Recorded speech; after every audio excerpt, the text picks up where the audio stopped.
Hola amigos, de nuevo con vosotros. En esta píldora vamos a hablar sobre las categorías de los cables y el ancho de banda que nos proporciona cada una de ellas. Espero que os guste. La categoría 5E es una categoría que está instalada prácticamente hoy por hoy, aún en un 80% de las instalaciones que se hicieron entre hace 15 y 25 años y realmente son obsoletas.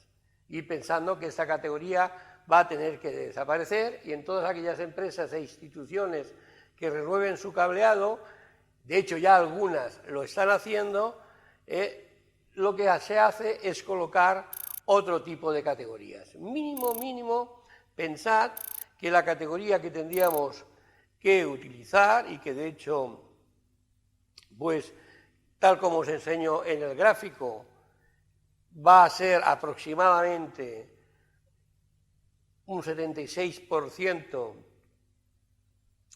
de las instalaciones que se hacen de nuevo, es decir, todas aquellas que llevamos 6-7 años instalando, prácticamente ya se instala con categoría 6. Este 76% implica que tanto las nuevas como las que van sustituyendo a las antiguas redes de 5E, pues mayoritariamente nos permiten aproximadamente tener 1 gigabyte de ancho de velocidades en 250 megahercios de ancho de banda. ¿Correcto?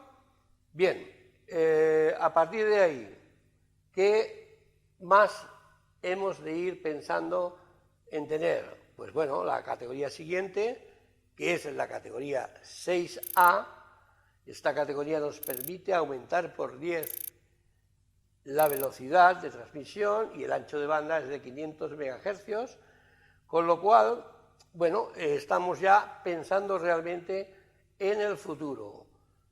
Ahora, ya bien conocéis que el gobierno está implantando, quiere implantar y está haciendo, por suerte, ayudas e inversiones en lo que se denomina transformación digital. Esto va a implicar que todas las redes que quieran tener un poco o un mucho de subvención, depende del tipo de empresa o de institución que la adopte, te van a exigir como mínimo, categoría 6A. Ir pensando que este 76% que ahora se instala en categoría 6 y el resto prácticamente todo, que es un 22 en realidad, siempre quedan los espurios, algún despistado que pone categoría 5E, ¿sí? Pues ya lo pone, ese 20 y algo por ciento lo está poniendo en categoría 6A.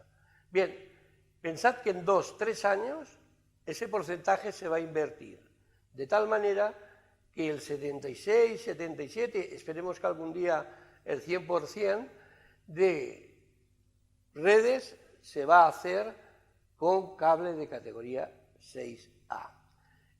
El cable de categoría 6A, como os decía, nos permite 10 gigas de velocidad y la distancia a la que trabaja, a diferencia del 5E y del 6, que son 90 metros, es hasta 55 metros, ¿correcto? Eso implica que si queremos hacer distancias más largas, tendríamos que utilizar la categoría 7, que nos sigue permitiendo estos 10 gigas de velocidad y 600 MHz en este caso de ancho de banda, pero nos alcanza los 90 metros, igual que el resto de categorías. Lo que ocurre es que la categoría 7 como tal, en formato Keystone, no tiene todavía una norma fijada y lo que se hace es poner conectores de categoría 6A. Y después tenemos la categoría 8. La categoría 8 nos permite llegar a 40 GB por segundo de velocidad. Su ancho de banda son 2000 megahercios y, eso sí, la distancia máxima donde se puede certificar y que es la aconsejable son 30 metros, ¿correcto? Este tipo de cable y se utiliza básicamente en CPDs, en zonas donde necesitamos conseguir estos 40 GB. Habitualmente lo que se hace es un estacado de servidores de 10 GB, en realidad 4, ¿sí? Y sustituimos con este cable la instalación en fibra, lo cual representa unos costos menores, ¿correcto? Además que tiene, lógicamente, la ventaja de que lo podemos desconectar en caliente y no nos pasa nada, ¿sí? Bueno, voy a ahondar un poquito en lo que es el cable de categoría 6A, que es el que ya os comentaba. Esperamos que domine el panorama no solo nacional, sino internacional en los próximos años, y el por qué lo hacemos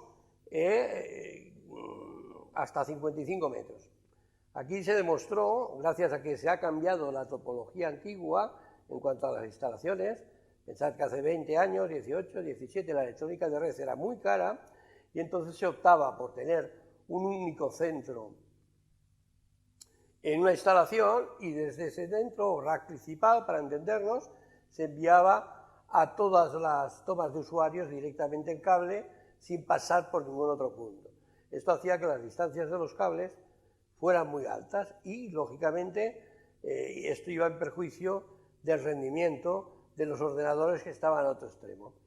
Se consiguió, gracias al abaratamiento de los costos de los materiales, que se pudiera hacer una topología de tal manera que se partiera de un rack principal y después en cada planta se pudiera colocar un subrack con la electrónica de red propiamente en el interior de él, consiguiendo acortar mucho la distancia entre los puntos de toma de usuario y la electrónica de red a donde iba a ir conectado, de tal manera que una buena topología hoy por hoy en las redes de cable estructurado es no llegar a 50 metros, que es habitualmente el 95% de las instalaciones que se hace en 6A, y unir los racks mediante fibra o mediante también cable de 6A en cobre y garantizar una transición de 10 GB entre el rack principal y cada subrack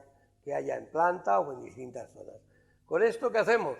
Pues con esto lo que conseguimos es que la instalación funcione mucho mejor en cuanto a velocidades, mucho mejor en cuanto a la capacidad que tenemos de discriminar por zonas los fallos y, por lo tanto, a la hora de centralizar estos racks nos da la capacidad de poder hacer que funcionen todas las redes de una manera mucho más holgada.